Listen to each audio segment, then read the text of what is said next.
listening to the Tony and Josh Show. Hey guys, we'll be getting started here in just a minute. Josh is on the line, so to speak, and I think we're kind of. I know I'm ready. Josh, I don't know how you're doing. Yeah, I'm basically ready. I've only got a couple stories this week, but I think they're good ones. So we had to trim ourselves back to a couple of stories each. Well, I got some other sort of tangents I can go off of, some other stories that are sort of in the news, but I haven't included in the show notes, but might be interesting topical discussion nonetheless. Sounds good.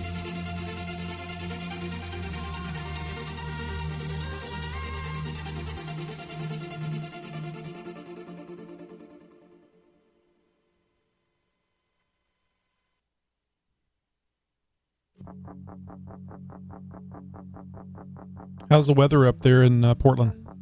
Nah, it's been marvelous. Seriously, clear skies, sunny, moderately warm. Gets a little chilly at night. I think it was like 38 the other day on my way into work, but the days have been in the 60s and sunny, so I can't complain. And it looks like it's going to be that way potentially through the end of October, which I'm stoked for. Because that means no rain for Halloween, which means I can go all out for my haunt installation. Wow. So suicides are down by 10%. Something like that, probably. And vitamin D intake is skyrocketing. Scientists found that a cause of suicide is vitamin D intake. A lack thereof, at least. Yeah, no, I keep a little bottle of vitamin D pills in my desk, actually, because for half the year I go to work in the dark and I come home in the dark. Yeah, that's kind of hard to get used to. Yeah. I think I'm going to add a little bass to your audio. I was listening to the past shows today, and you're a little tinty, although you don't rattle my speakers in my my Jeep like I rattle them. I've actually turned my bass down a little bit to try to sound better. No, I can. I'm probably about 10% down from zero, so I'm below the halfway mark. I guess it'd be like that. Yeah. So I mean, I can EQ myself up a little bit on my end. Yeah, do that, because I actually run everything zero and then I add. I normally do too. So right there's a little bit more bass for you. Yeah, let's do that. I think you'll like that. I think you'll like the way it sounds better. Oh, okay. All right. Hopefully I don't push too much. Let's see. I'm going to put you back a little bit, or Skype, I should say. I'll push back a little bit and let you handle it over there. I'd much rather see zero on my side. Yeah. Okay. Yeah, just I'm always worried about overdriving things. So I want to make sure that taking some of that bass out definitely helps. Yeah,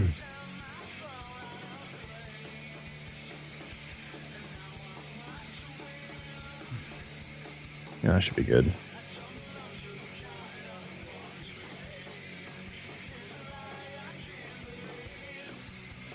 I'm looking forward to playing that interview this coming Sunday with Steph. She's a character. Have you guys been in contact since? Yeah, I mean, just somewhat on Facebook. I will post up you guys be sure and catch Steph Turner, mother of three, two-time Cherokee owner, kind of like a Fender, and and construction worker. And then one of the pictures that I'll post up one of the pictures that I grabbed off of her Facebook. She takes a lot of selfies. And I think you saw that one with her in front of the Cherokee. The red one? Yeah, which was perfect for the advertising thing.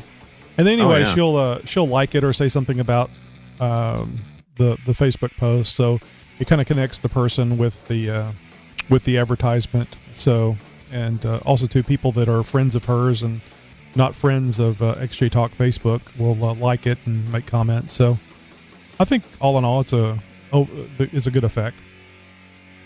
I've got a potentially an interview coming up. I haven't confirmed it yet. I just talked to the guy, emailed him earlier today. And he's the guy who I actually You're listening to the Tony and Josh Show. Sorry about that. It's all right. He's the guy who I bought my rear bumper from. And he sort of disappeared off the face of the earth. And I had some fitment issues with it originally. And come to find out, he kind of got a little destitute. He was involved in a car accident a couple years ago, ended up flipping his Jeep, got hooked on pain pills after a wrist surgery or something, got into some other heavy stuff, ended up homeless, living in his Jeep. His Jeep then got impounded, and he was left basically out on the streets with the clothes on his back. And he moved back in with his folks in Montana for a little bit, went up to Alaska for like 6 months, stacked up a bunch of money working up there and keeping his nose clean, came back here and has started a fabrication company. So it's an interesting story. He just bought another XJ. So I'm going to try and get an interview out of him because it's kind of one of those Cinderella stories almost. Man, that sounds like a 2 or 3 parter. Well, it depends. I don't know how talkative he is. He's a younger guy. He's around 23, 24, somewhere around there. Man, so that's a lot to go through at that age. Yeah, it really is. So hopefully I can get him in studio because I'd like to have something that personal to be, really good quality audio. I think there will be a good connection. People will be able to really hear the emotion out of his voice. With an interview in studio.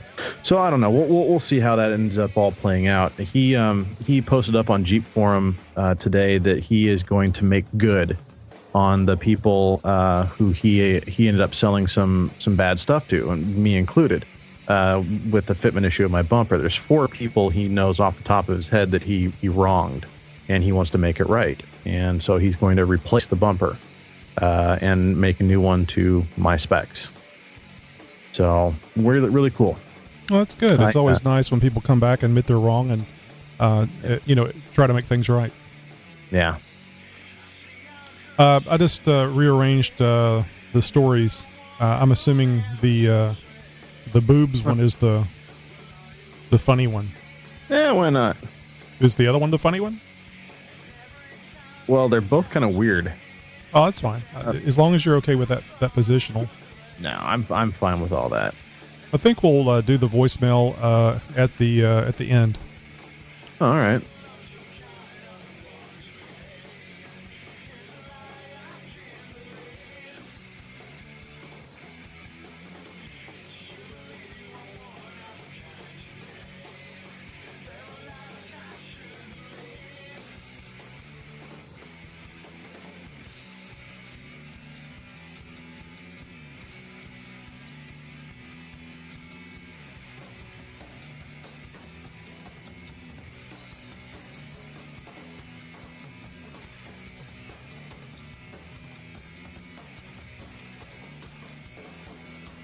Changed up some graphics tonight.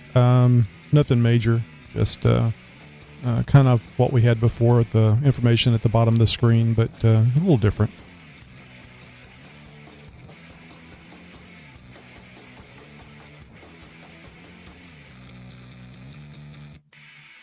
I don't think anything really changed on the downloads on the other podcast today, but we are 73, 45, and 17 so far today. So are you liking the numbers you're seeing? I mean, are they? I don't. I mean, I'd rather see 1,000. I've told you that before, but I firmly believe that if they were 1,000, I'd be saying why not 10,000. So, what I was going to say is that it is up from. Last week it was the peak was 60, and now we're at 73. So that's a significant jump from week to week, and I don't think that has anything to do with the quality of the show or any of that. So you think it's just awareness or the word getting out, so to speak? If it was that, I would have thought it would have been increasing since November, 2012, when the big change was made when you joined the show. I think the show has been pretty much the same since at least 2 or 3 months after that. So over a year, or going up, actually not over a year, approaching a year. Maybe by February, we probably have been doing the same type of show for a year. So I can't account for that big a jump. We'll have to see what it does after the next release. Of course, the next release may be more because of the interview with Steph and how I've been advertising that. So, yeah. Well, it's after 10, so let's get going. We do have the people watching, so we'll be getting started here in just a second, guys.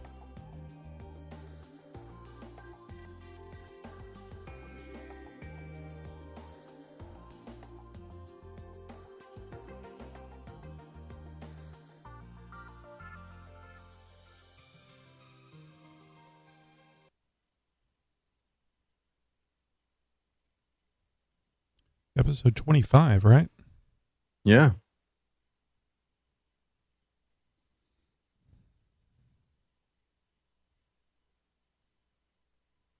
Warning. The opinions, ideas, views, emotions, and temper tantrums expressed or otherwise conveyed on the Tony and Josh show may not and most likely is not suitable for all audiences and therefore should not be heard by anyone unless supervised by an appropriate nanny state.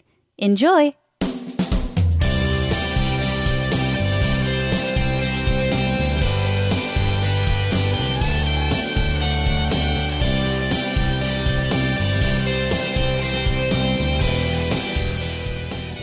You're listening to the Tony and Josh Show.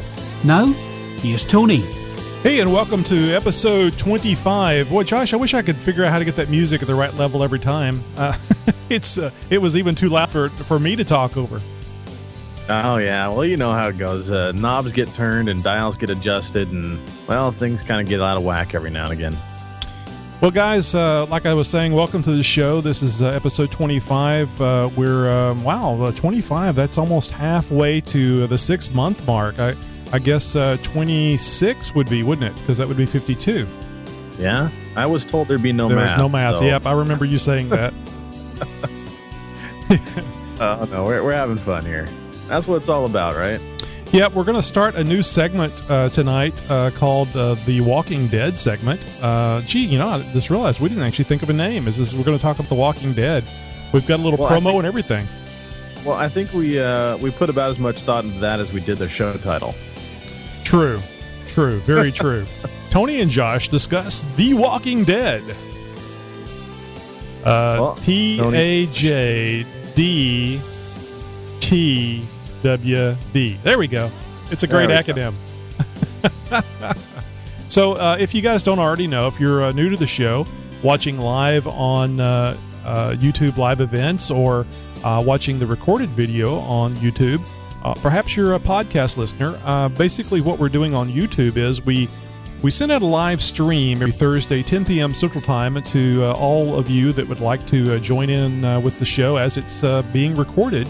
The show is primarily a podcast, so you're not going to see a lot of fancy video. We do have Josh and a picture. Wow, Pip, that's like mid to late 90s technology there. And you guys remember when all the TVs had Pip, right? Anyway, so we just stream a little video along with the audio, but that's why we don't do anything fancy. That and we don't have the software or the equipment to do fancy stuff, and the extra pair of hands needed to do all of it. Well, not to mention, I'm several states away up here in the Pacific Northwest. Tony's down in Texas, and we connect through Skype. And so if you hear the audio kind of drop out every now and again, or things kind of sound funny, and obviously there's a difference between Tony and mine's audio, well, that explains it. Tony and I do not have the luxury of a nice fancy studio with production equipment and stuff like that. We do the best we can. We provide you guys what we'd like to consider a pretty darn neat show. I think so. It's kind of neat from the standpoint that it has a couple of characters, a couple of personalities that we'll talk to you folks. But anyway, we hope you like it. We enjoy getting together and talking about this stuff. Well, Josh, I'll give you a quick update. Yeah. I don't know if you picked up on this on the website that we both chat on, the Jeep website that we both chat on, but I found out this past Tuesday that after 5 years of working at a local computer manufacturer, that I am not going to be working there after October the 31st. Oh, man, that's some bad news, buddy. Yeah, well, the contract gets renewed every year on the 31st. And as our listeners know from the XJ Talk Show, I'm going to SEMA. So I was trying to get some vacation approved after spending money on tickets and hotel reservations, and couldn't get anything back, and got to technically have a new boss there, and it's never a good sign when you get a new boss and they don't even say hello to you. Although I don't think he said hello to any of the contractors that are working under him now. At any rate, so I had to include him in the request. And after a week of not getting a response back, I sent another request, and he tells me, spoke to insert name here, president of the company that I work for. He'll be contacting you by this afternoon. So I'm going, I can't really see that that's that seems to be kind of a roundabout way of enjoy your vacation, and we'll see you when you get back. So yeah, really. That definitely carries sort of a negative tone to it. Just like, oh, geez, this can't be good. Yeah. So I finally did get the phone call from the guy that is president of the company that I work for, because I'm actually a salaried employee with this company that has the contract with the company I've been at for 5 years. And he told me, he goes, yeah, they're not extending your contract. And I went, oh, so it's just me? He goes, yeah. I said, gee, did they say that I was doing a bad job or anything? Because I never got any feedback on the job that I did in the entire 5 years of working there, either from the company that I worked for or the company I was doing the work for. And he says, nope. I don't know what's going on. I do know, I kind of spoke to some other folks, and there's some, they're basically pushing out the jobs that we were actually hired to do. They're basically pushing that out to other locations to handle these customer requests that come in. And several of us brought up the question when we heard about this happening about, well, how's that going to affect us? Oh, plenty of work. There's plenty of work. Don't worry about it. And there really is a lot of work. There is a lot of customer bids coming in. And so I thought it was always possible. But, Tuesday, when I found out about it, I was a little down. I got on dice.com, actually how I got the job that I'm at now. And actually, it's interesting. I was directed to that site by some IT people on Naxja, because because I was actually trying to find a job, and I said, I hate to bother you guys with these kind of posts, but where do you go to look for jobs? I've tried Monster, I've tried something other, I can't remember what it's, a Career Builder or whatever it was, and I just don't get anything from anybody. And I said, oh no, if you're an IT person, go to Dice. And I went to Dice, and man, it actually got me the job I'm in now.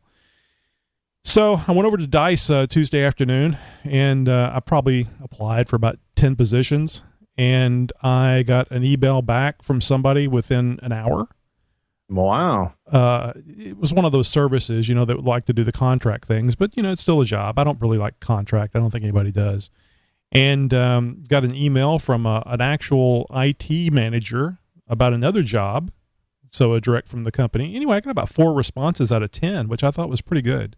Not too shabby. Now, I don't know what your religious implications, not really, that's not the right word, but what your leanings are for religion. But in my life, I've had things happen that are certainly explainable by logic and common sense. But, right. Religion is partially about faith. Well, it may be all about faith. And you can believe or you can not believe, and that's kind of the way it works with Christianity anyway. So, but I've had some things happen in my life, and I've actually tried to tell my kids, because they question if God exists and religion, and I think we all do it sometime in our life. And I try to explain to them, I've had some things happen in my life, some signs, if you will.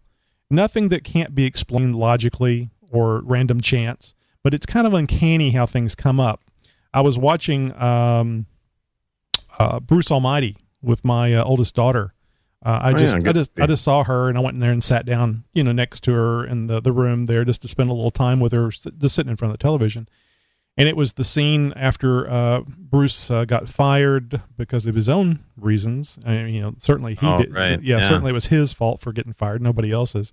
But he was driving and blaming God, and if you have a plan for me, show me a sign, and then you see that there's this sign flashing, says something, but it's not really anything that you would clearly say as a direct, hey Bruce, this is God, you'll be okay, or anything. It was just something you would have to believe in before you could understand it.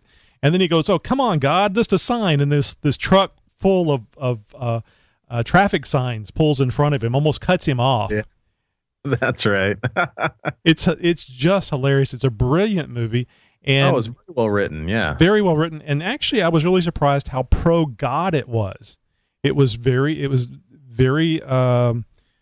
humanizing, but it was a very religious pro God type situation. And also too, it was very clear that Bruce was blaming God for things of his own making, which I think helps a lot. And although it was a very satirical movie, I mean, it didn't make fun of religion. Mm-mm. It just it was, like I said, it was very well written. Yeah. So Tuesday, I can't remember if it was after I got home or if I was driving home.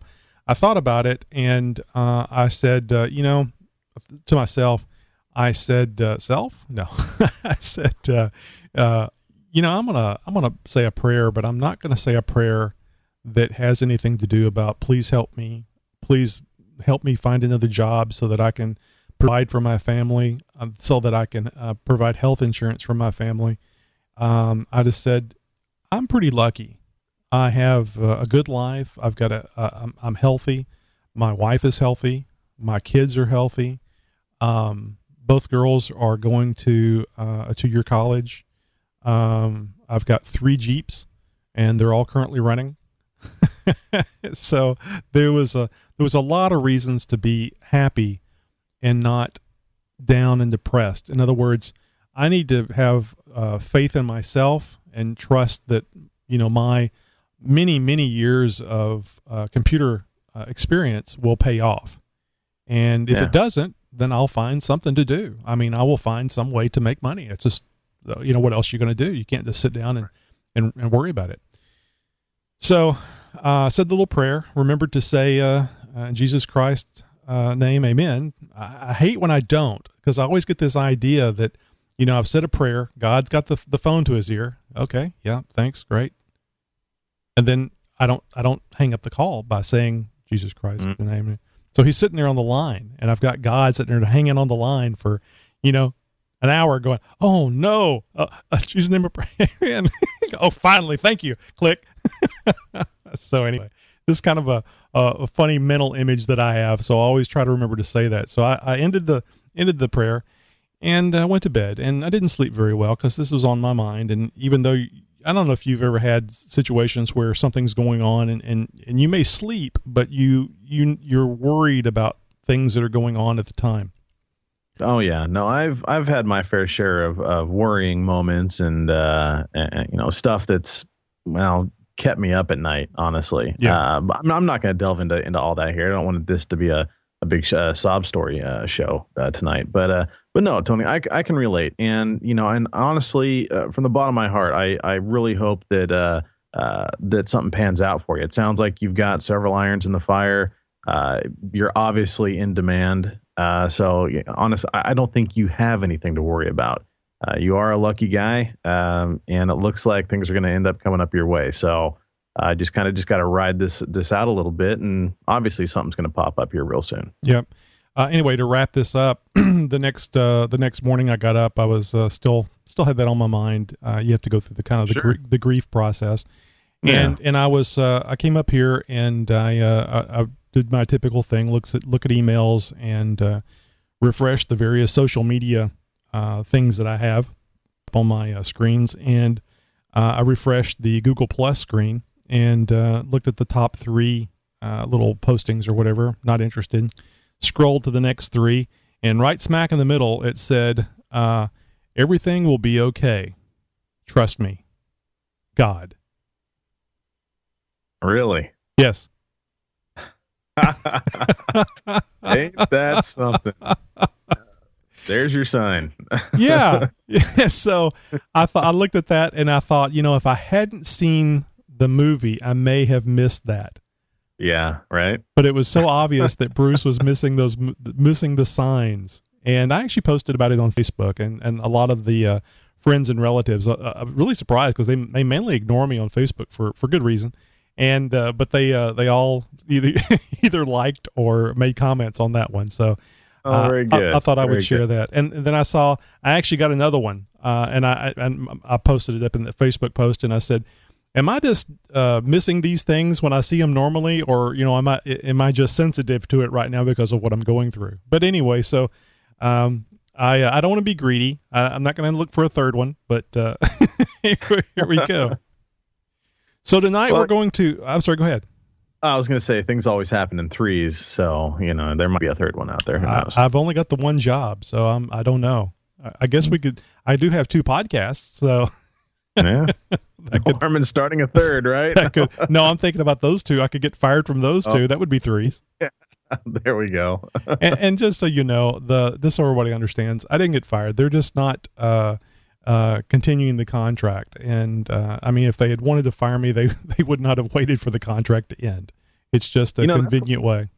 In relationship analogies, this would be the sort of it's not you, it's me sort of thing. One of those. I'm going a different direction. Yeah. We're drifting apart. One of those kind of things. Well, it's very much like breaking up from a relationship. And if I had been the one, and it's always better to be the one breaking up. So if I had found another job and given them the 2 weeks notice, then I could have said, it's not you, it's me.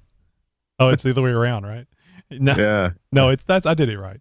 So you can see, you can tell who breaks up. I'm not the one that breaks up. So, but that's kind of my fault. I'm a family guy. I like to be in a nice stable job, and I like to stay there a long time. And that's one of the reasons why I lose my mind when I'm not going to have the job, is because I'm a long-term type employee. I'm the same way with relationships. So anyway, but as these jobs come and go, it gets a little easier to understand that there's going to be another job just around the corner, just like I've always said, and but haven't really experienced. So anyway, as I was saying, we're going to start a new segment tonight. We've kind of been looking forward to this.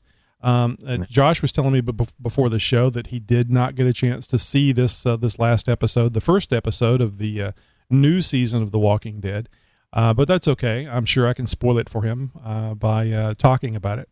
And I do want to tell you guys, spoiler alert, if you have not seen the first episode of this season of Walking Dead that came on Sunday night AMC, you might want to fast forward or just stick your fingers in your ears and go, no. Because we're getting ready to talk about it.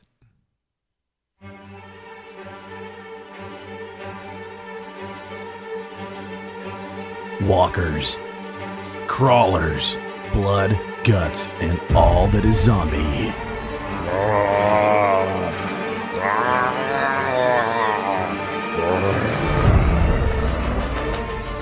It's time for Tony and Josh to recap this week's AMC's The Walking Dead. Yes, it is. I've been looking forward to this, Josh. Now, I'm going to say right off the top, I am not happy that Andrea was killed off last season. I'm kind of a Laurie Holden fan, and seen her in various things. I guess I really came to see her or notice her whenever she was in The Majestic with Jim Carrey, guy we were just talking about. And right. Man, I just thought when I saw her in that movie, she just had this perfect 1940s style look about her. I mean, she really looked like she came out of that era, and very much looked the part. And she did a very good job. And although the Andrea character in The Walking Dead was not so savory at times, she did have a tendency to sleep around with various people. her acting ability and the overall character was a good one. And I was a little surprised how they killed her off in last season, where they just and kind of said left some hope that she wasn't going to be bitten by her new friend from the compound. And when they finally the story finally got back to her, you find she has been bitten, and she's just laying there, and they leave her to take her life with a bullet in the head. I thought that character really, or if not the character, the actress needed a little more of an ending, a little more heroic ending, or maybe even killing the governor. I mean, I know that they wanted to pull that character forward in this season and actually have more show with him, because he does do a very good job. I don't like him at all. In fact, if I saw him in a supermarket, I'd probably push him down. But now, do you remember the last season, right? What I'm talking about? Yeah, no, absolutely. Here's what I'm wondering is stuff like that generally happens to actors or actresses in this case that don't exactly have a very well meshing persona on set. Maybe she pissed off the writers. Maybe her and the director just never got along. Maybe she wasn't a good match with the other character. I don't know. I mean, her character seemed, she was a great actress for her character, and the character seemed to fit in the show well enough, at least, or so they wrote it in that way. Maybe it was more of a personal thing. I don't know. These sort of things generally happen.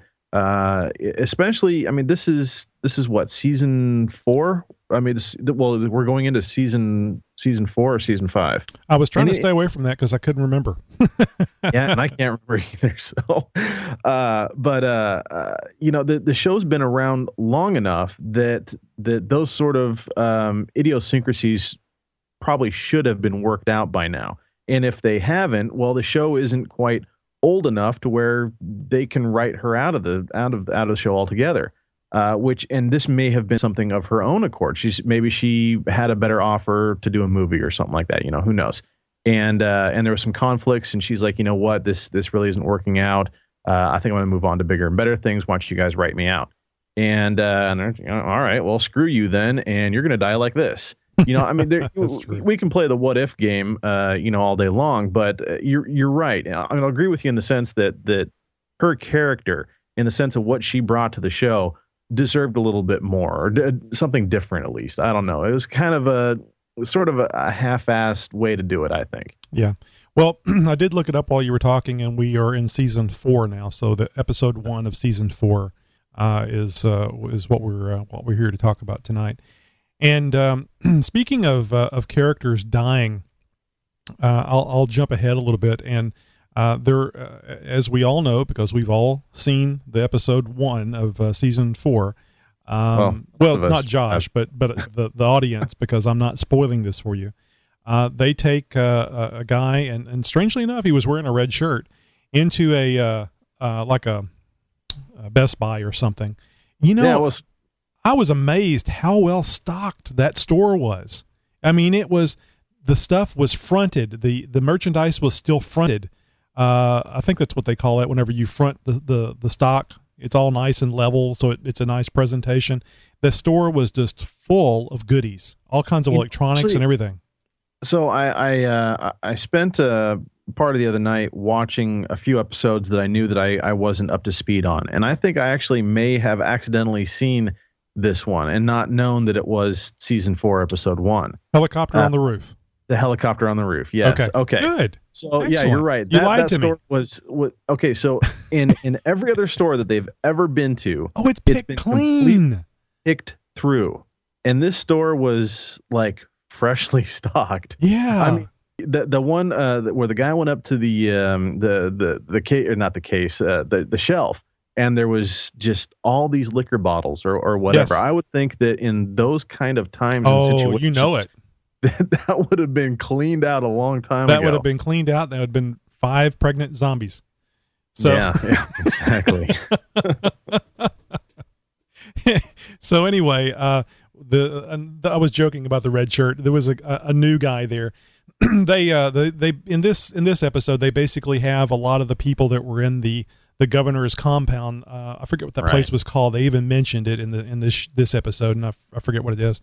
So they had a new guy there, and he was basically romantically linked with one of the long-term characters, the young girl. I can't remember the doctor's, the veterinarian's, one of the veterinarian's daughters, the younger daughter, the blonde-headed one.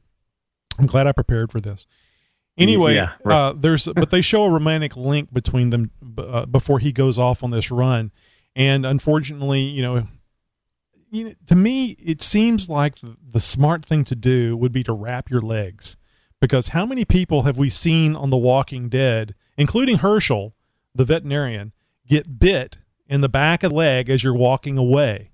Mm-hmm. Put some phone books around your damn legs, people. Find you some boots. That store might have been a perfect place to get a nice pair of boots too. Okay, here's what I'm saying is, they would have bound to have come across a sporting goods store by now, you'd think, and some soccer shin guards would work really good and still keep you fairly mobile. What about those snake bite shins? I mean, I think you could get two sets, one for the front, one for the back, or maybe they go all the way around. I can't remember. But just anything just long enough to feel something gnawing on your leg, and you turn around and, oh my gosh, is it just me, or is the zombie skulls a little too brittle? They're as juicy as juicy as you would expect, but the skulls, whatever this thing is, must thin the skulls, because there's not much effort needed to crush a skull. Well, like when they were falling out of the roof onto the floor, it was just like a half-rotten watermelon. Oh, that's gross. Yeah, you're exactly right. Now let's talk about the roof. They start the scene where they bang on the glass, and this guy, the one that dies actually, is trying to guess what, and I've forgotten the guy's name. Everybody loves him. The guy with the crossbow, Daryl. The crossbow, yeah. They're waiting for, after he's banged on the glass, they're waiting for zombies to come up. He's trying to guess what Daryl did, what his profession was prior to the zombie apocalypse, and today's selection, because he only gets one guess a day apparently. Today's selection is police detective. Not homicide detective. Yeah. Well, it was homicide detective. That makes sense. That makes more sense. So, and of course, there was a good laugh, and the whole show, at least a good half of it, really seemed to be. It really reminded me. Sorry for another Star Trek reference, but it really reminded me of the first Star Trek movie. It wasn't the Star Trek movie, the one with V'ger.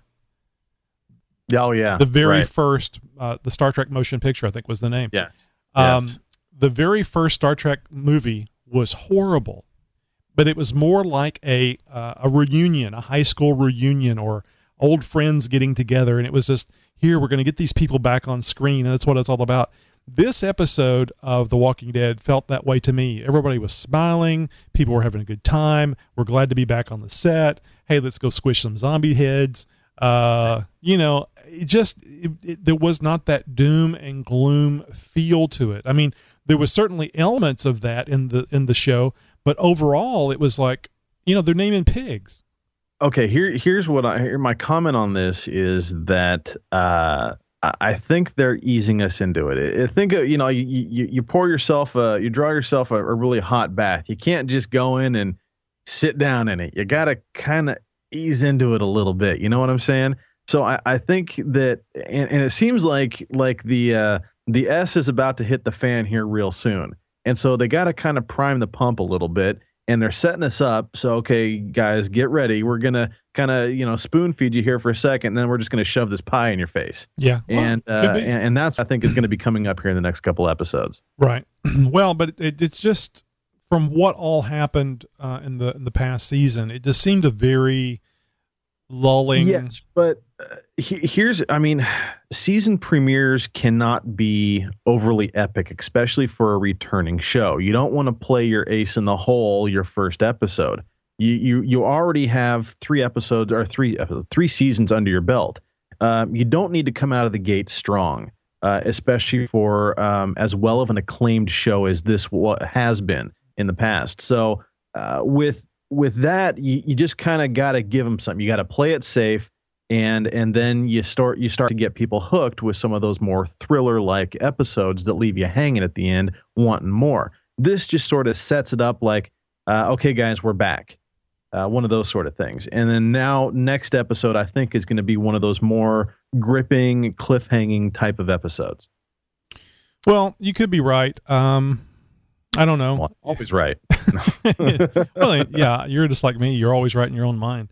But I can see that. However, I will counter with, if you have a strong story, a strong series of story, a strong arc, then you should be able to start strong and build. I'll just say it. There's no reason to have to. I mean, I can see doing that. I can see starting the show that way, but not the entire episode. Let's get into it. Let's get into some of that story, the real gritty, depressing story that is The Walking Dead. And I was just a little disappointed. It was good to see everybody. I thought it was kind of funny, especially in the social media thing where you see all these people talking about Daryl. If Daryl dies, we're rioting, that type of mentality. And, well, you don't do social media, you don't see this, but Daryl's a very loved character, especially by women, which totally blows me away. I guess a little bit, right? it makes I'm not going to talk for you, but it makes us ugly guys a little hopeful. Even though I'm married and I'm not interested, still it's nice to be to be wanted. I just need to get a crossbow. Anyway, it was really funny because and I forget her name. McBride is her last name. The character with the short hair, Melissa. Yeah, Melissa McBride. Yeah, it was really funny because there's a scene where they're going out and somebody says, "Hey, Daryl," and she says, "Remember, Daryl, I liked you first." Oh yeah, I remember seeing that, hearing that, and I was like, kind of thought to myself, now what was that all about? Yeah, I kind of thought that for a second, and I actually asked my daughter, and I went, "What was that?" And she says, "Oh, somebody." And apparently from the new group, likes, and they actually have a scene where the guy comes up, the young boy comes up and says, "Can I shake your hand?" Starstruck. Yeah. So it was really funny, and it almost seemed like it went directly back to the social media blitz that I've seen on Google Plus and Facebook and stuff, where they're just talking about the character Daryl and how bad it's going to be if he gets killed. And so it was almost like the show saying, yeah, we've seen that social media stuff too, so here's a little bit of the show. We're going to put a little bit in that show. And it was very humorous. So when that kid asked, I'd sure like to shake your hand, mister, one of those things. And Daryl kind of went, kind of looked sideways a little bit and then, get really I love good that. Licking of his fingers, yes, and I love just that. Really give him a good solid handshake with that.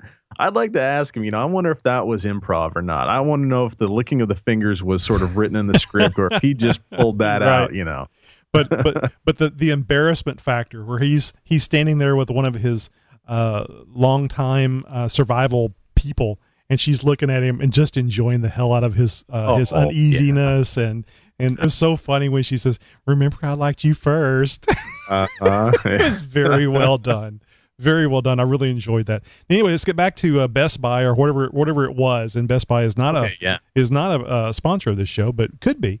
So whenever they're waiting outside the store, Best Buy, whatever it was, and they go in, of course, the camera pans up to the roof, and you see there's zombies all on the roof. And I see this probably at least a ton, if not more, helicopter up there on the roof.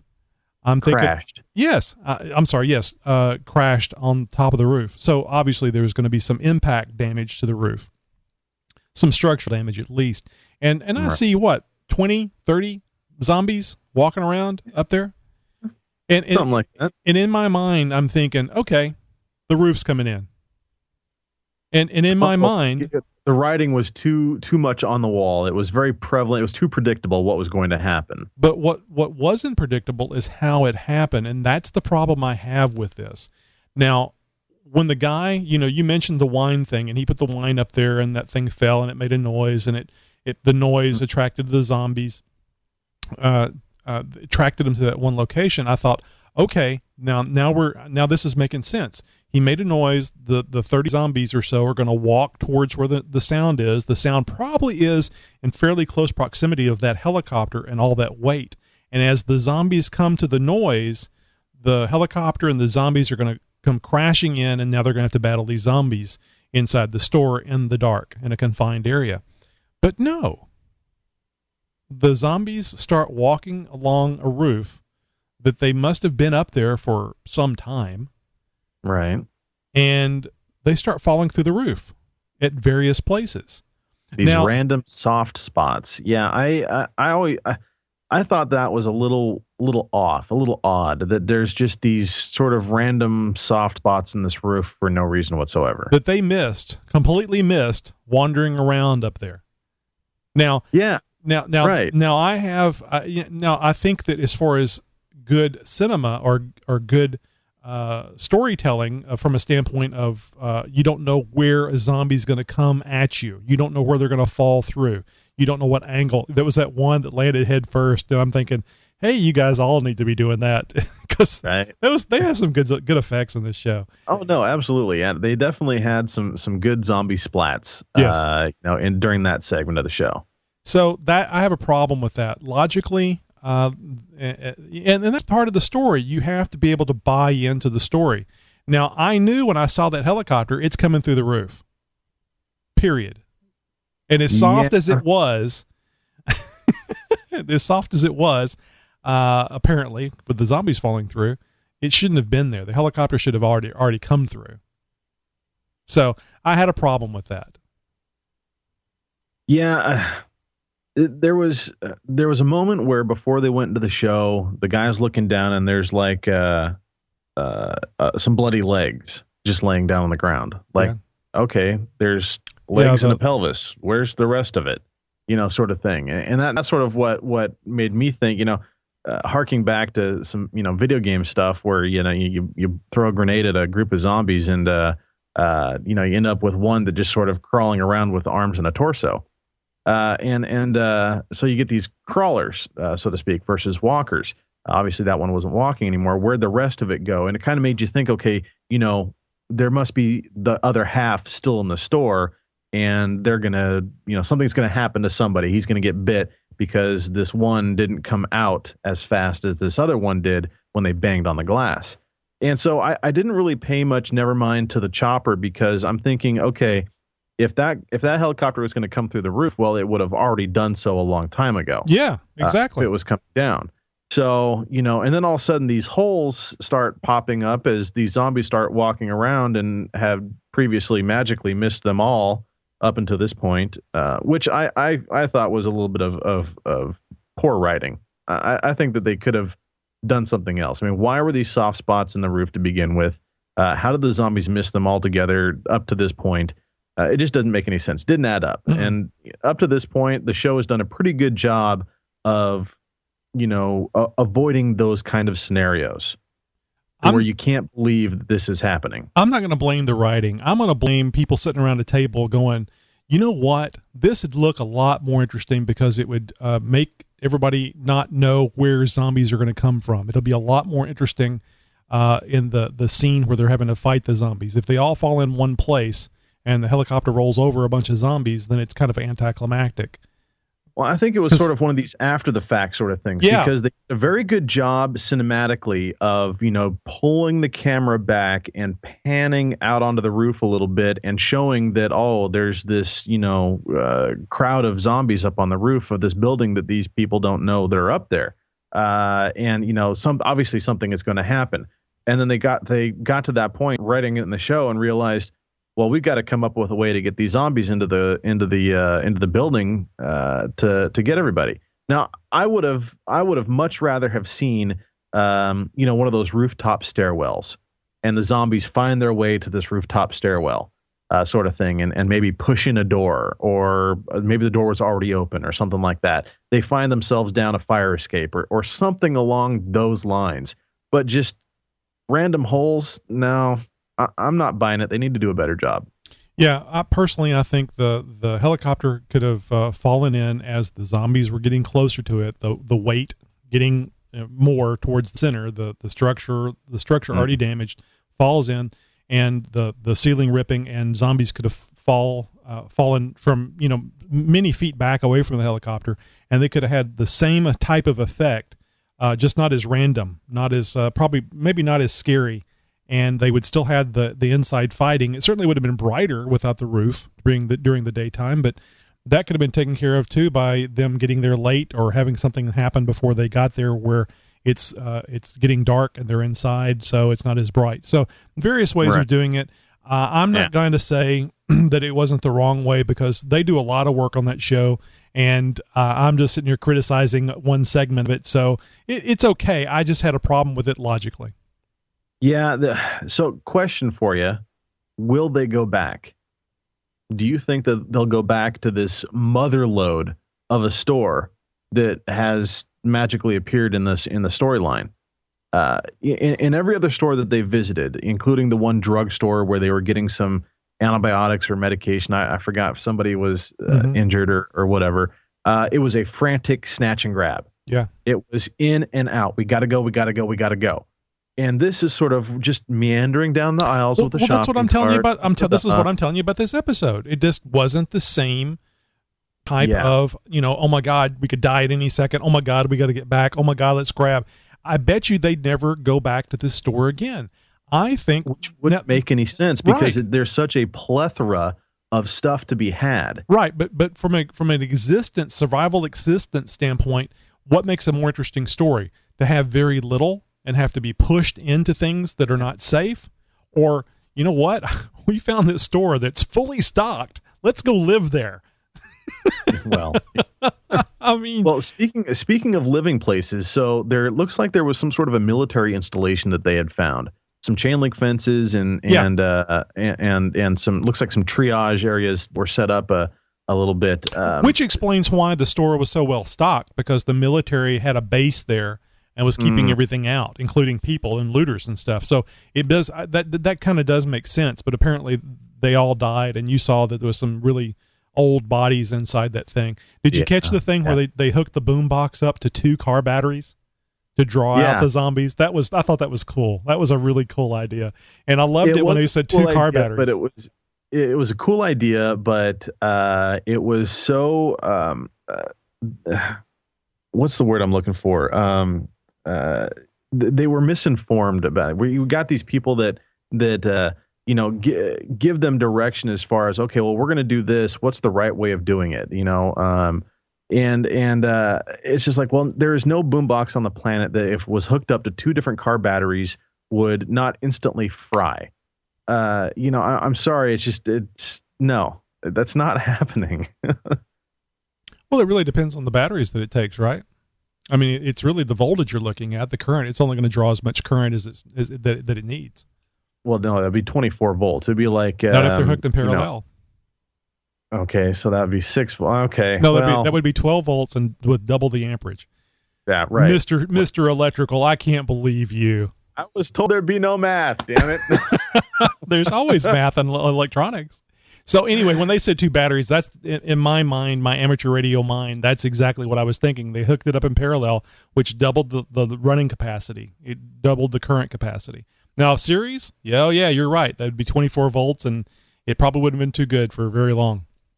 Yeah. Anyway, you're right. It was an ingenious idea nonetheless. Yeah. Let's jump over real quick to Rick outside the fence, going through the traps, picking up the rabbits and so on and so forth. And him being told to take his gun. What am I missing? What did I forget from the last season where he would not want to take that hog leg everywhere he goes? Exactly. There's something that I missed in an episode, and even going back and watching a couple of these other ones, I must have missed it. There must be an episode or something in season 3 finale or something like that I'm not picking up on, because I was completely lost with that. Why would this guy, of all people, not carry his gun outside the fence? That there's a storyline there that either they had edited out as far as elaboration on, or I'm completely missing an episode or something like that. I don't know, but yeah, I was a little confused. I know you have some trouble seeing the show because of our other podcast on Sunday. So I know you don't get to see all of them necessarily when they come out, but I do see them all. I've got a digital video recorder and I see them. In fact, I was going to rewatch the Sunday's show tonight so I'd be fresh, which I didn't get a chance to. But I've seen all of them, but there's just been a bit of time since the last episode. So I'm trying to think about what I've seen. I see him in order. I see the whole thing. I don't know why he wouldn't be taking the gun with him.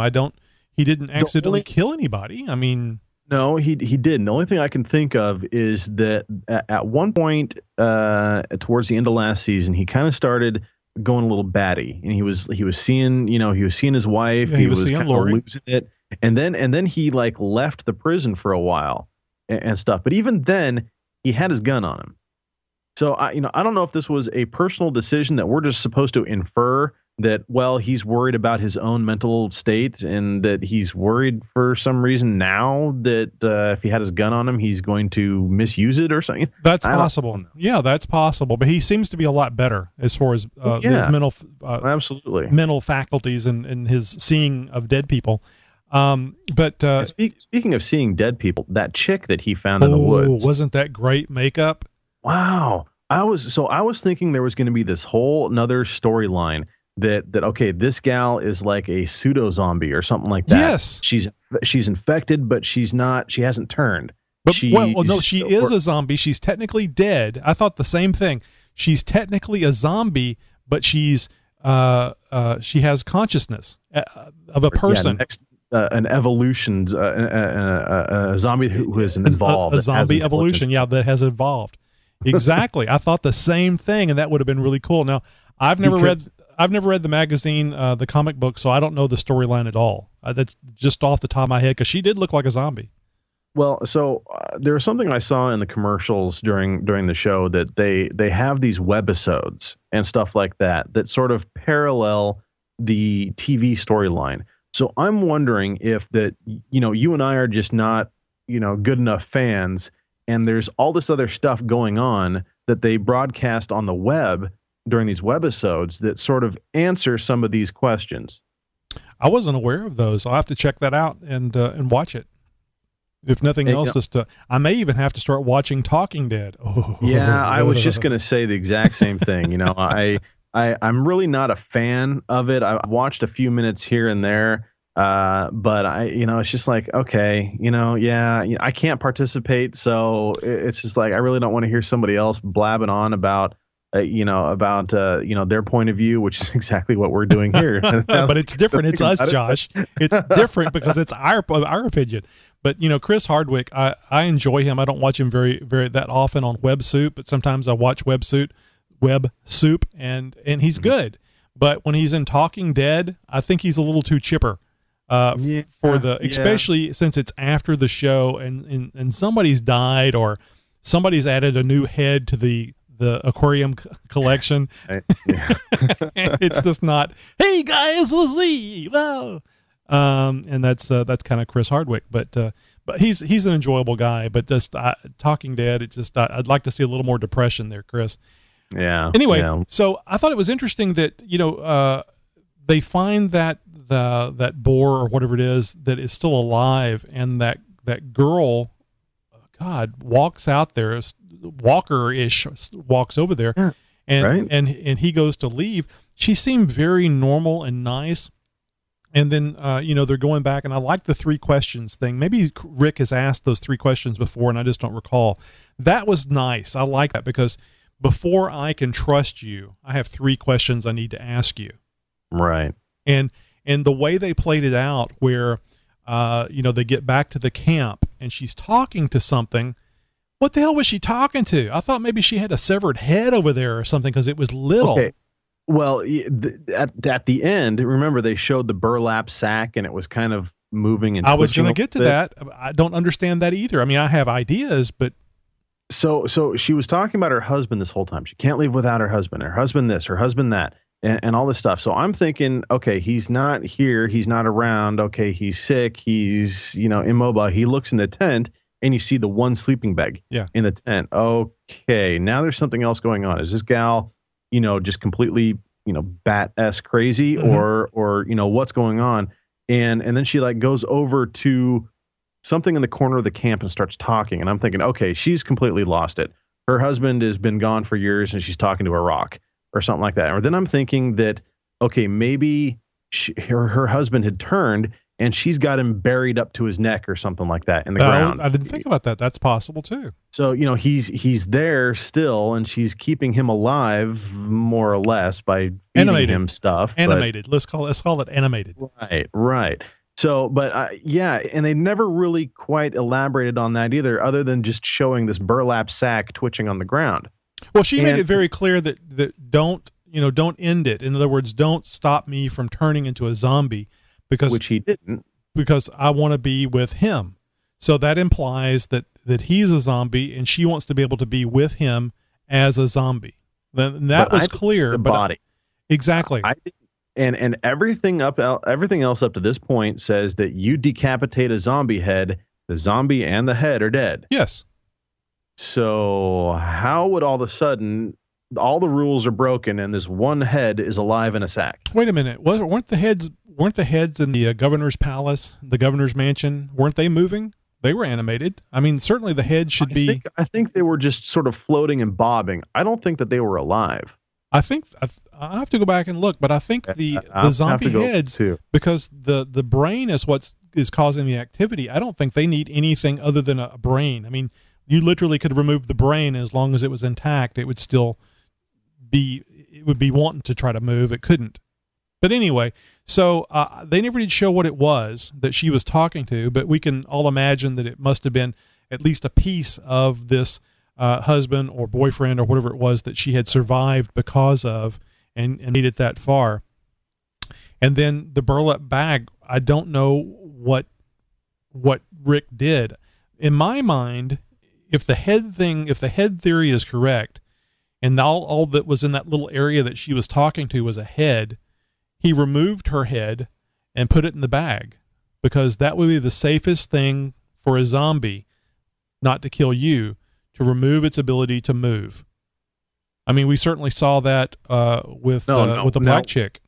Well, yeah, I was going to say Michonne. Yes, Michonne. Thank you, Michonne.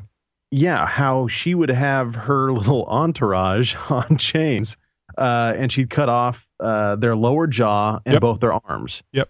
And so they couldn't bite and they couldn't grab. And so and she would use them as, dogs or whatever. To me, camouflage. That seems like the most logical, way to do things versus keeping a head in a sack.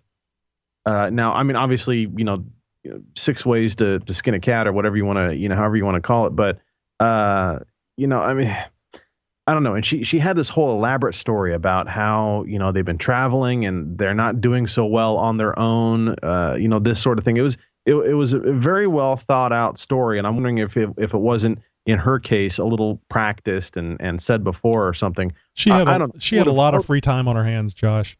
Well, yeah. I mean, and writers at her disposal.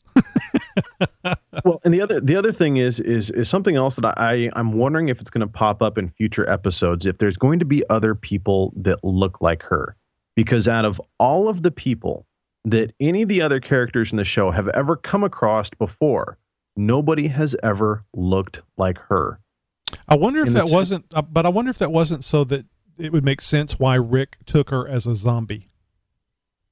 Well, he thought that she was a zombie because she was sort of trudging up to that boar, and he was just like, all right, screw it. You eat the boar. That's going to keep you occupied. I'll just go to the next trap. And that's why he sort of very slowly started to turn away and was just going to go about his business, sort of not paying any attention to what was going on over there by the boar, and that hoping that, the zombie would, if she was a zombie, be preoccupied with this, fresh boar meat than him. Yep. So, I mean, that's sort of where I'm coming from, with all of that. But it just seems like out of all the other survivors that have ever been in the show, she has probably been the most unique. Yes, I agree. And I'm wondering why. Yes. Why not just make her dirty? Why not just make her, downtrodden? Why do they have to make her look so much like a zombie? There had to have been a reason for that. It'll be interesting to see if there is. Yeah. I'm thinking something's going to pop up from that. Man, you don't say pop up in a zombie show. So let's talk about the pig. What was the deal with the pig? I mean, I understand Rick telling his son, we don't name the farm animals because they're food. That makes perfect sense. Yeah. And I understand why they talked about the pig, because they needed to show the pig dead. Well, okay. I was a little concerned that the pig was going to be all zombied, because pigs are very similar to humans. I was wondering that too, because they spent a good amount of time, camera time, yes, with Rick at the pig pen, him staring at the pig, the camera focusing on the pig. There was a lot of attention on the pig. I mean, I'm all for bacon, you know that. Hey, right? Everybody's a bacon fan, so I can understand this. They briefly showed the piglets were fine. Yeah. But the sow had passed and was obviously dead. But he sat there and just stared at it for a while. And so I'm thinking, okay, I'm going to start seeing flesh start to ripple. I'm going to see this, pig head turn around and white eyes or something like that. I was waiting to see a zombie pig, and nothing. It was sort of very anticlimactic. And I'm wondering why they spent so much time and really emphasized the death of this pig and Rick being so interested, attached to that moment. Yeah, there had to have been a reason for that. I mean, his son didn't seem to be overly affectionate towards the pig. He named it, but he's like, sorry, son, the pig died, and we can't eat it because we don't know what killed it. That type of thing. Well, that was shortly after the scene where there were the group of kids at the fence line, and those group of girls were naming the zombies. Yeah, there was a theme, certainly. Well, definitely. I'm wondering if this was just a sad attempt to create a moral of the story. Moral of the story goes, don't name the dead, or something a moral like that. Dilemma. Yeah, I don't. Equating. You think there's going to be a new moral undertone where there's going to be a sort of a belief, a more rising belief that, well, these people are still human. They must be must have rights or something like that. We must start to treat them differently, or something. I don't know. Well, if there was a bunch of left-leaning bleeding heart liberals, it would be Zeta. Or what is it? Pizza. People. Oh yeah. People ethical treatment of zombies. So anyway, or Pez. It would be Pez. Anyway, so I firmly believe one day we're going to find out that dolphins are sentient, and we're going to have little canals everywhere, so dolphins can swim like handicapped people do with ramps, except it'll be little canals of water. So if a dolphin wants to swim into your building, it'll be able to. Anyway, so. What was the deal with that kid? The kid that shook hands with Daryl, and did Daryl kill him? Was there something on the spit in his fingers? Because that kid gets sick, goes into his cell that he's been assigned to, and he wakes up. He's obviously very hot, and I wasn't sure. You saw the footprints where he was walking, and I don't know if that was sweat or blood. Yeah, I couldn't make that distinguishment either. And then I see him. He goes to the basement or whatever, and there's the shower thing going on, and then I'm wondering, oh crap, maybe he's infected or something, and he's gonna taint the water, because I remember I thought that too. Somebody saying something, and this might have been a precursor to the show, or it might have been one of those things where it was. This is what's happened so far. One of the first, couple minutes of the show where they kind of bring you up to speed a little bit. Mm-hmm. And I remember somebody saying, we're all infected. Those words rang in my head. But they are. I mean, we've known that for a while now. They all are infected. So, I'm made me think that, okay, well, maybe that the infection part hasn't happened yet or something like that. And this is how it happens, because they show that sort of pool of water underneath of the shower. It looks kind of like a bucket or something like that. And the kid, kind of does the pump thing. He's like, pumping the keg sort of thing. And, right. And so I'm wondering if they're recycling this water and he now has tainted the water with whatever it is that he's got. And then, at the end, they show him sort of turn around and, oh yeah, he's a zombie now. So, obviously this is going to cause a lot of issues here. And I didn't know if it was, water supply related or not. I'm thinking that the reason for him dying like that and that pig are tied together. Now, the thing that I'm thinking whenever I saw him bleeding after he was laying there and blood coming out, I thought that perhaps those feet print was blood, not sweat, because that would be a lot of sweat to be coming off your body to actually leave wet prints. So what causes bleeding, profuse bleeding from the eyes, nose, orifice, and extremely high fever? So I think that he was infected, but I don't know if that would be cholera. No, well, there's something I can't remember now. There's something that's very deadly. I think it's cholera that is as far as diarrhea and stuff. But there was something else that causes hemorrhagic. I'm probably saying it twice. Bleeding through the eyes, the nose, and stuff, and causes a high fever. I should have looked that up. Yeah, but I was thinking it was cholera, but it's not that. If I remember correctly, when he got to the shower and turned it on, he wasn't bleeding from the face, was he? It was hard to tell because it was dark. And they showed him coming out of his cell, and I think they did anyways. And I want to say that that he wasn't bleeding from the face at that point. I don't know. But you're right. Then again, they show his, his footsteps, his footfalls walking, his footsteps walking away, his footprints rather. And yeah, there was wetness on the ground, and he was obviously extremely sweaty. He was obviously running one hell of a fever. Oh yeah. And so maybe it was that it was just sweat. I don't know. But then you're right. They show him laying down in the bottom of the shower, and there's blood everywhere. So at that point, well, I was thinking it was because he fell. He cracked his head open on the bathroom floor, and that's what killed him. And that's how he turned. I think it was the fever. I mean, he obviously was hot and uncomfortable. He was trying to cool off. He got in the shower to cool off, and I think the fever killed him. And yeah, but even like scarlet fever, yellow fever, whatever, is not going to kill you in 12 hours. Maybe this is an unknown disease. Maybe it's tied to the pigs. Oh. Yeah, that's what I was saying earlier. I'm thinking perhaps what killed Violet is the same thing that killed him. And that might be why they said we're all infected. When they say that in the pre-show or the remember what happened portion of the show, I'm thinking they're talking about the old thing, which they're all infected with the zombie virus. They're all if they die, they turn into a zombie. So I thought that's what they were talking about. Perhaps they're talking about a new disease that they're going to have to fight.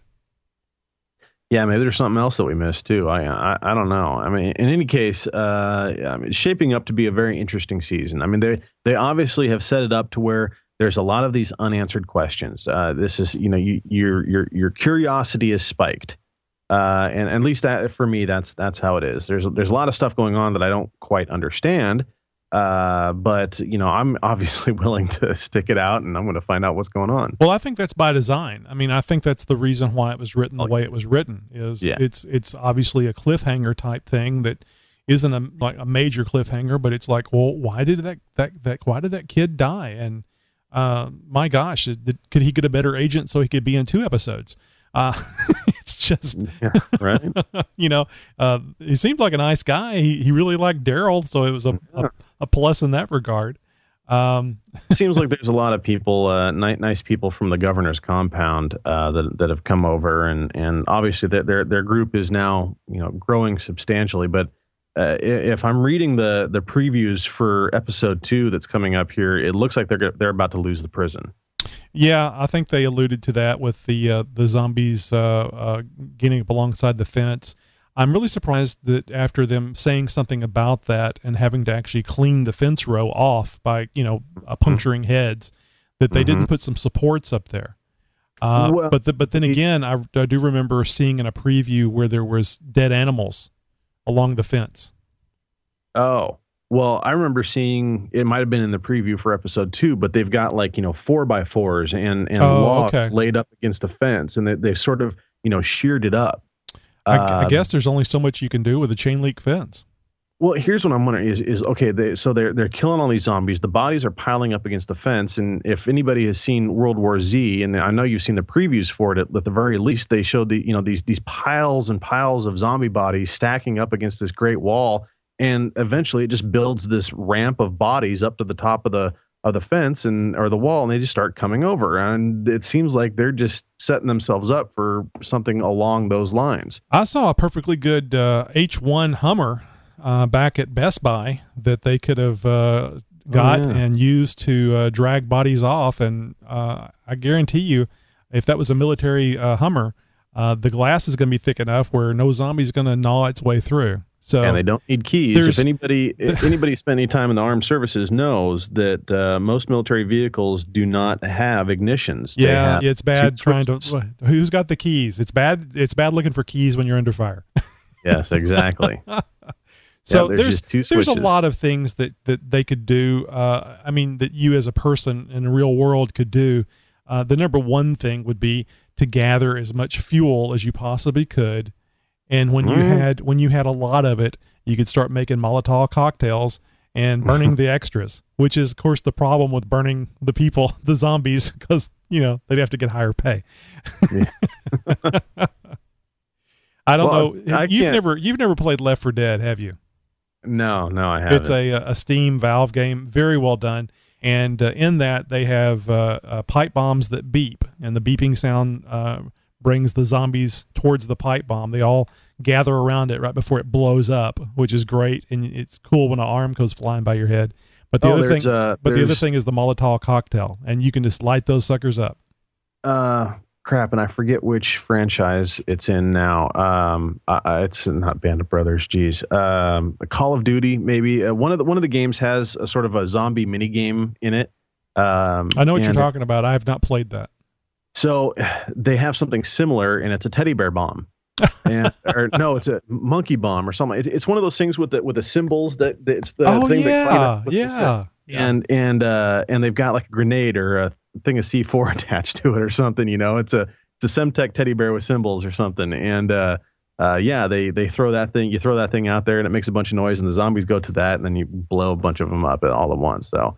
Well, yeah, it's the same sort of thing. And I know we need to move on. Good Lord, we talked a lot about this. Tony, we're going to have to create another. We are going to have to create another podcast. It's going to have to be dedicated to Walking Dead. Obviously, you and I can go off for an hour on The Walking Dead. So yeah, we might have to do something else here. We'll just have to be less excited about the talking about the show, which if that's possible, more honed in on the points we want to make. But anyway, I'll just say this really quick.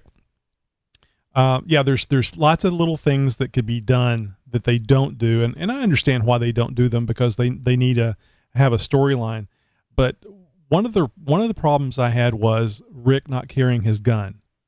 Yeah. There's this governor, this one-eyed governor, a pirate governor, that is really wanting Rick dead. Why on God's green earth would you go in the nearby woods where he knows where you live and not carry a gun? So I don't understand. I may have to go back, or more than likely just research it on the internet and see why Rick wasn't carrying a gun, why he was against it. The only other thing that crosses my mind is Jim Carrey's recent coming out against violence from the movie that he was in, Kick-Ass 2 or whatever. Kick-Ass 2, when he was talking about the violence and the guns and so on and so forth.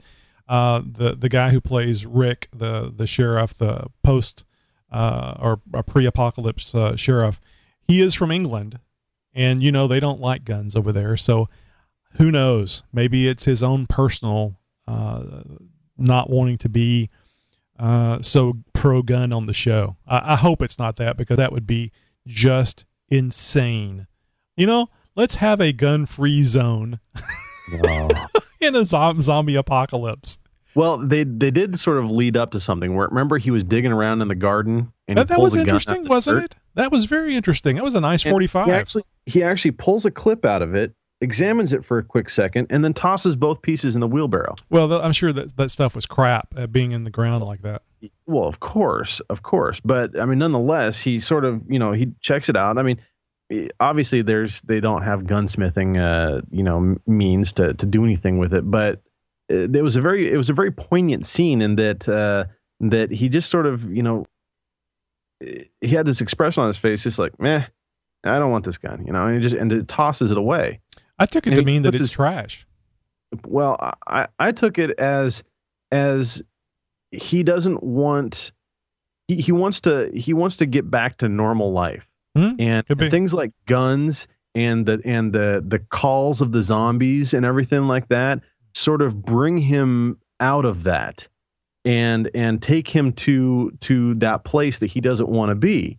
And so that's why he then put his headphone back in and sort of drowned all this zombie world stuff out and started tending back to his garden, because that's where he wants to be. He wants to be in that. He wants to be in that zone. He wants to live in that world. He doesn't want to live in this one. Yeah, I think that's really good. I'm glad you brought up the headphone, the music thing. Could you do that in the middle of a zombie apocalypse? Hell no. Especially with all the ankle biters? No. I'm one of those guys. I like to be aware of my surroundings as it is. Yes. And I could not just block. There's no way in hell I could block out the zombie world and start tending to a garden in the, regardless of how secure I think my compound is. I'm going to be aware of what's going on. Okay, here's my idea, and I know I'm taking this longer, but I'm going to try to say this quickly. All right. You take one of those guard suits, the riot gear that you saw last season, where they were actually having to fight some of these zombies that were in bulletproof armor with the helmets and everything. You take one of those, you clean it up the best you can, but you got to think there's a pretty bad smell anyway all around them. And you put that on, they tie a rope around you, and you go out there with a sword, perhaps a broadsword. And maybe, some sound to draw the zombies to you. And you just start hacking and hacking until you can't swing that broadsword anymore. And then you wave, and you get pulled out of the zombie pile and drug back in. I don't know about you, Josh, but I would want to wipe out the zombies. That would be my goal. And after losing one loved one, I probably would die going out doing it, just like Rick did inside the prison. But it would make a lot more sense to do it as a group, like 10 or 15 people. You don't have to have guns. You don't have to have ammunition. These things just hack their heads off. I don't care if they're sitting there flopping around on the ground. That's exactly how they cleared the catacombs when they moved into the prison. They went down there in teams and was just sort of clearing the hallways of these zombies. And I understand there's 250 million zombies, so that if you just get started now, you'll get done quicker. The sooner you get done. Makes sense to me. I'm on board. and the vehicles run. That there's the Hummer's there. Yeah. Take your you get one of those cow catchers on the front of them or something like that, and spike it up, man. Go all Mad Max, man. Exactly. A couple big saw blades on the front of it or something. Well, and then you do the 2-car battery and the boom box and just call them out. Sit there. Yeah. I mean, I forgot his name. Daryl's brother. Great scene. He's sitting there blaring the stereo, drinking drinking, having some alcohol. Hey guys, thanks for showing up. And then he drives the car slow to where he wants the zombies to be. You could do a lot of cleaning out. And one thing that crossed my mind, where are the fire ants? Wouldn't the fire ant have a field day on a zombie? I mean, they're in Georgia, for God's sakes, and I know how the fire ants are here in Houston. I think we ought to see some zombies covered in fire ants. Yeah. I mean, they did show the one rotting game carcass sort of covered in flies and stuff. But you're right. No, there should have been more. And I would have thought winter would have done something to them as well. But of course, they're in the deep south, so maybe the winters were kind of mild. Anyway, so that's pretty bad, Josh, when we go an hour and 11 minutes on an hour-long show. Oh, boy. Yeah. Yeah, no doubt. Well, I mean, we do have some fun with the show. We've obviously had fun with the show on our other podcast. So we, like I said, we just might have to open up another podcast just for this. I know there's people out there that do that sort of thing. They create podcasts and little internet radio programs specifically for a show that they're fond of or something like that. I think that we could do something just like that, just easy. You can subscribe to the Tony and Josh Show via iTunes, Stitcher, or listen to the podcast directly from the Tony and Josh Show website. You can friend, follow, or circle the Tony and Josh Show on Facebook, Twitter, or Google+. Just visit tonyandjosh.com and click on the appropriate social media icon. You're listening to the Tony and Josh Show. So we have we're going to try to run through a couple of stories here real quick. I apologize for the guys for making the show so long this week. Hopefully you're enjoying it. I know Josh and I enjoyed talking about this to each other, and hopefully you enjoy hearing about it. And of course, let us know about your views on The Walking Dead. We'd love to hear from you, and we'll be giving you that voicemail number coming up here at the end of the show. So I saw this story, and perhaps you guys did too. It seemed to be a pretty funny story that a lot of the news services picked up, but I thought it was worth mentioning again. Why Oreos are as addictive as cocaine to your brain. Now, this isn't a zombie brain, or I guess it could be, depending on how many cocaine-laced Oreos that you had. Anyway, this is a story that we got from Allison Walton, a contributor for Forbes.com. Anyway, there's been a small study that suggests the brain underline suggests, the brain responds to Oreo cookies quite like it responds to actual drugs, at least if you're a rat. The pleasure center of the brain, the nucleus accumbens, apparently get just as active in response to Oreos as it does to cocaine and morphine, which could actually have some major public health implications. I'm starting to wonder if the governor of New York or the mayor of New York sanctioned this study. Well, I mean, think about it. You're in the ER. You're a victim of a mugging. You've got a stab wound, and somebody comes up with a tray of Oreos and milk. No, I'm thinking you have a half bag of Oreos. Hey, what are my Oreos? It was an Oreo fiend. Yeah. So anyway, it says while the study was done in rats, the authors say it's likely relevant to humans as well. It could explain why people have such a hard time resisting eating an entire sleeve of the cookies. I thought it was just me. I honestly thought it was just me because I'm a fat pig and I like to eat a whole, especially the Chips Ahoy cookies with milk. I can just go through an entire row of those cookies, dipping them in milk. I'm going to share a weakness with you and our listeners real quick. And although I love Oreos, in fact, I'm a huge cookie fan. I haven't met a cookie I didn't like. Really, my weakness are the frosted animal cookies. Oh, with okay. the sprinkles on them. Yeah. No, seriously, I will sit down and eat a whole freaking bag of those things if I'm not careful. Well, they're if little. I don't have somebody there to be like, "Hey, pig, you're eating the whole damn bag here," and yank it away from me, I will sit down and eat myself sick of those pink and white frosted animal cookies. I can see that, especially if I remember. You're talking about the ones that have the sprinkles. They're not really frosted. They just have like sprinkles. So it's a basic cookie with like sprinkles on it. No, it's the mothers. They're frosted. They're made of fondant or something like. I don't know what the. So heck they're covered in some sugary thing. It's not just the cookie with sprinkles. Okay, yeah. It's the pink and white with sprinkles cookies on them. Yeah, yeah, that's a little too much stuff for me. I'm the same way with Oreos. I love the cookie, the black part of the cookie, the chocolate part of the cookie, but I'm not a big fan of the cream. My wife, on the other hand, who has always been. Her brother used to make fun of her when she wore a dress. What's those two strings hanging down from your dress? And she would look and say, "What?" He'd say, "Oh, that's your legs." Skinny girl. She takes the Oreo cookies, the normal Oreo cookies, takes them apart and double stuffs them. Yeah, team double stuff. Yeah. Yeah, she loves. And in this study, the rats were the same way, although they don't have opposable thumbs, so they couldn't actually do that. But they would actually split it open and just eat the white stuff, leaving the the cookie behind, or at least saving it for later. So they actually agreed they wanted that high fat sugar cream center. And again, I'm not a big cream center fan, but the outside of the cookie reminds me a lot of those Teddy Grahams that I used to get for my kids. My boys used to eat. Of course, they would look at me and like, why did you eat all the Teddy Grahams? Guilt. Yeah. Now I say, son, get a job, buy a car, get a job, drive to the store and buy your own Teddy Grahams. I'm 3. Well, you certainly talk well for a 3-year-old. But anyway, so I find these stories interesting because I think they're making some great leaps here.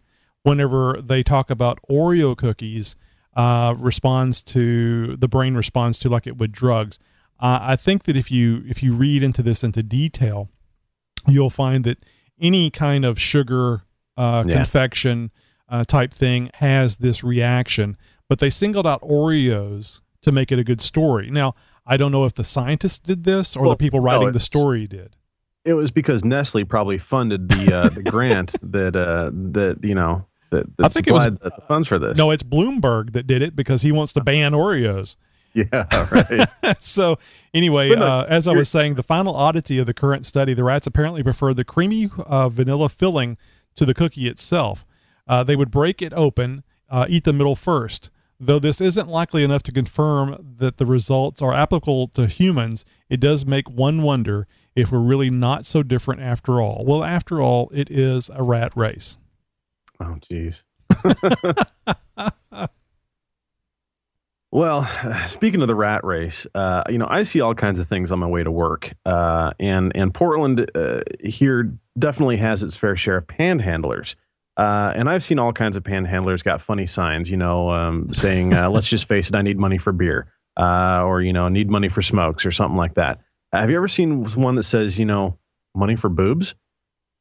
Well, apparently there's a woman in Pensacola, Florida that has started panhandling on the roadside, not because she needs food or shelter or even a job for that matter. She's not even flat broke. She's just flat. Flat broke. That's right. This woman is panhandling to get bigger boobs. Now, her name is Christina Andrews, and she first brought her "Not Homeless, Need Boobs" sign to the intersection of W Street and Beverly a week ago. Today, in fact. I just want bigger boobs, she said to a local news station. She added, people put out signs that say they're homeless. I'm not, so I'm just being honest. Her breast intentions seem to be working. Andrew said she was surprised that people actually started donating to the cause. She didn't think that this play would generate more than a lot of honking and probably some negative attention from overly prude housewives. Now, I personally would assume that the majority of people would just laugh and keep driving, maybe stop the occasional photo or something like that, but apparently they're actually stopping in droves to give her cash. Now, it's unclear what her specific operation would cost, but plenty of sites on the internet on the subject, not that I have done a lot of research on fake boobs or anything, advertise procedures for around $3,000. Now, she's not the first woman to take to the streets in hopes of a larger cup size. Now, in July of 2012, yeah, I know. Okay, go ahead. July of 2012, a 37-year-old Chrissy Lance planted herself on the street corner in Akron, Ohio, with a "Not Homeless, Need Boobs" sign of her own. Is all this legal? Well, this Chrissy Lance gal actually acquired a panhandling license that allowed her to pose on a street corner in a bikini and seek her breast implant funding. So do you think all this will actually work? Well, in July of last year, Chrissy made $46 in just about 2 hours standing on the curb. And that's about $23 an hour. And at that rate, she would have had to have panhandled for around 220 hours or about a month to hit her plastic surgery goals. Let's just say in her case, she wasn't out there for very long. Now, hey, at least these chicks are going about it in an honest way. Because back in May, a Phoenix woman was charged with fraud for faking breast cancer in order to collect charity money for a reconstructive surgery, which she was claiming she needed, which she then used all that money to actually get her breasts enlarged purely for cosmetic reasons. So all I got to say is to this one gal who's doing her own version of this, Christina Andrews, good luck. Hey, this is Mickey G again, and I was listening to the podcast, and I was got a quick comment about it. A lot of people think that North Carolina's chief export would be tobacco or sweet potatoes, but it's not. It's crappy-ass drivers. You should see us navigate a four-way stop down here. It's whoever has the biggest set of balls goes first. And turn signals, that's just an invasion of privacy. It's none of your damn business where I'm going. So when you're driving down the highway and you're stuck behind that old guy that looks like that's driving like he's looking for an address, just thank North Carolina for that. All right, guys, I'll chat at you later. Have a good one. Bye. Always great to hear from you, Nikki. Appreciate it. He said again, because that was the third voicemail that he left us, and he specifically said on the second one, don't. I'm gonna call back and just redo the whole thing, because I think Wendy called him on the first one right after he started saying it. Right after he called in, Wendy called him, and he made some sort of comment about, how does she know when I'm on the phone? Women know. Well, guys, if you'd like to be like Nikki G, or you'd like to give us a piece of your mind for pissing you off with an hour and a half of Talking Dead, or Walking Dead, give us a call at 206-600-6882. You can reach us 24/7. Nobody's going to answer the phone, but leave a message and we'll probably get you on the air. Hey, you can also connect with us on Twitter. That's at Tony and Josh Show, and you'll actually see show updates, like when we publish the show, and just when there's a post or two that comes up on the site, you'll see you'll get Twitter notifications. So go over there and follow us on Twitter. And speaking of the site, make sure you guys head over to tonyandjosh.com, where we have updates all the time. Of course, all the important links, like how you guys can join us for our live shows every Thursday at 10 p.m. Central, or other updates. Head over to tonyandjosh.com for all the good stuff. We hope to see you there. Yep, and that reminds me, please go to our YouTube channel. You can get there by going to the tonyandjoshshow.com site, or just going to youtube.com/user/tonyandjoshshow and subscribe, because we'd really like to be able to do our live events on the Tony and Josh Show. I think we have about 19 subscribers, and we probably need, if I remember correctly, around 140. So get busy, people. Also, Also, we're on Facebook, facebook.com/Tony and Josh Show. And don't forget about iTunes. Make sure you guys head over to iTunes, search for Tony and Josh Show there, and make sure you guys give us a 5-star review. And next week, we'll be doing another episode or another segment of The Walking Dead. We may even come up with an actual name for that. Tony and Josh, Dead as Usual, or Brain Something Dead. like that. In any case, we might have to cut it a little bit short. We promise we won't take up quite as much time next week. Next week. Oh, God. So until next week, this is Tony. And this is Josh. You guys have a great week, and send us, if you see something interesting in the news, send it to us.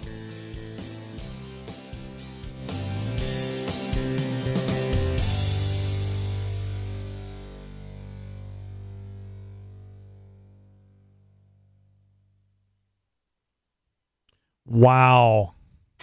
Right? Yeah, I wasn't expecting that. I mean, I kind of knew that it could go that way. I just didn't expect it to, honestly. Yeah. I looked down and you said 57 minutes, and I was like, oh shit. Yeah. Yeah. Well, maybe we'll get some feedback on it from the folks and see what they think. We probably need to cut it off at 30 minutes. It's going to be hard, man. It's going to be hard. Yep. I don't know. Just have to do it. I hope I didn't bum you out, or even worse, bum the show out about talking about the job situation. I've kind of gone through the whole multiple stages of grief. You know how first it's shock, then it's whine, then blah, blah, blah, blah, and it's finally acceptance. I've kind of gone through that entire thing in a very short period of time. A lot of that has to do with it's not a critically financial issue for me. I can go for a while just on savings and stuff, so I'm not overly concerned about that. The health care concerns me. Of course, Obama's trying to take care of that for me. Well, your alternative is, I don't know if you guys have Cobra. That's a national thing, but way back when it was like $900 a month for a family. Yeah, no, it's ridiculously expensive. Yeah, no, I mean, there's no way around that. Yeah, I mean, if it's an option for you, you can come out of pocket for it. you'll still have the same coverage, but yeah, you're going to be a lot more broke. Well, that was one of the things that, I mean, certainly the financial aspect. Whenever I was at my career for 16 years and they decided that they really didn't have any, they couldn't fire me because there was no reason for them to fire me because I was doing a great job. I think it was just, we're trying to go another direction because we're trying to sell the company and we're trying to get rid of high salaries, or I don't know. But I was just kind of dismayed because all the time and effort that I'd put into that. So it wasn't so much the money aspect as it was my concern about my young girls and my wife as far as healthcare goes. I wasn't really concerned about me because I know I'm very healthy and haven't had any medical issues, especially up until that point. So I was just very, very concerned about my family. And I think going through that and knowing that there's people that have lived most of their lives without health care, and they just do what they have to do. They do the best they can, and that's what we'll do. I don't know. I got that message from God the other day. He said, "Trust me." So, and that's just good advice anytime, because I know people die, and they may have thought, "Well, I'm just going to trust God," and they die, and you think, "Well, that was kind of stupid. Why did they trust God?" But I don't think. Well, I think that it's whatever His plan is, and I don't think death is the final thing. So, I mean, there's a degree of stupidity that comes to that point where, like these faith healer groups. Yes. Now, that it's taking things. I'm all for faith, and everybody has their own beliefs, and everybody's got their own religions. Whatever. Right. But when you put yourself and your family, more importantly, especially children, in harm's way by we're just going to put our hands on them and pray, and that's going to take care of this polio. That's not cool. And so a child's got a very treatable illness or disease or something like that, where, a couple days in the hospital and they'll be good as new. And you choose to just rely on faith instead.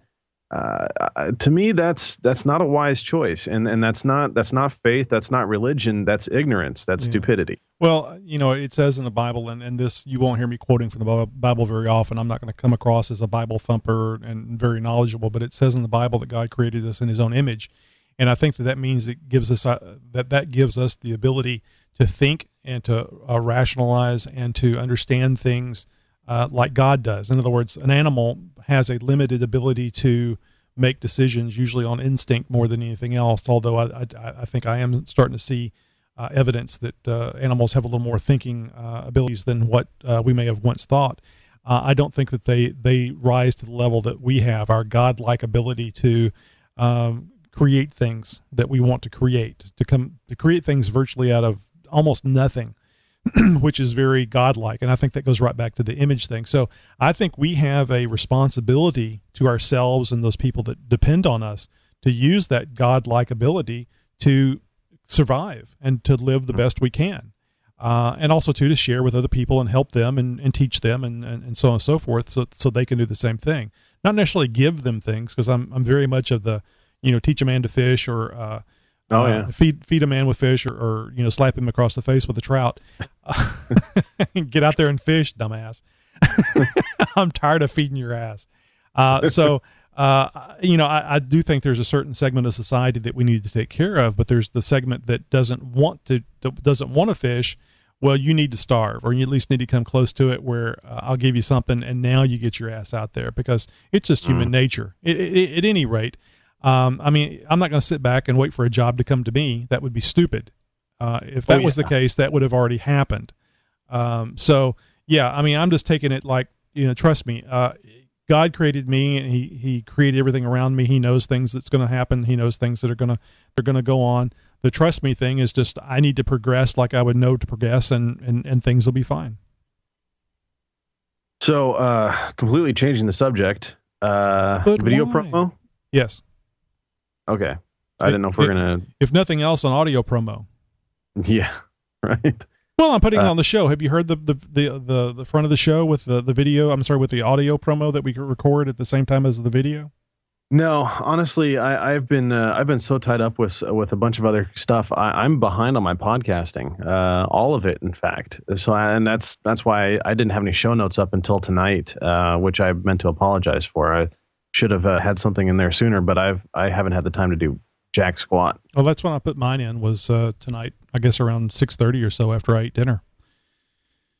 So not a problem. I think the show was just fine. I'm obviously we went a little long on the Walking Dead, but good energy. Yeah, definitely. So we're going to go ahead and say we'll go ahead and say goodbye to the audience. I think we had I don't know who it is watching us. I don't see any. It's the one user. And it's the same one from last week. Or I say it's the same one from last week. It's the same number one from last week. Our stats are up on Stitcher again, by the way, on this show. Hey, great. And certainly up for the XJ Talk show. If you guys don't know what we're talking about, Josh and I have another show that's about Jeep Cherokees and a show where we repeatedly bash the new 2014 Jeep Cherokee with good reason. And, well, we have our reasons. I don't know if it's good or not, but I like it. So you can go over there and listen to that if you're an off-road, especially if you're a Jeep kind of person, if you're not aware of that show. You'll probably hear the audio promo at the end of this episode if you're listening to the podcast. So anyway, next week, 10 p.m. Thursday Central Time, and we'll have episode 26. Thanks a lot for enjoying this video, this video feed, because you're not going to hear this on the audio only one. Oh yeah. Yep. See you guys next week.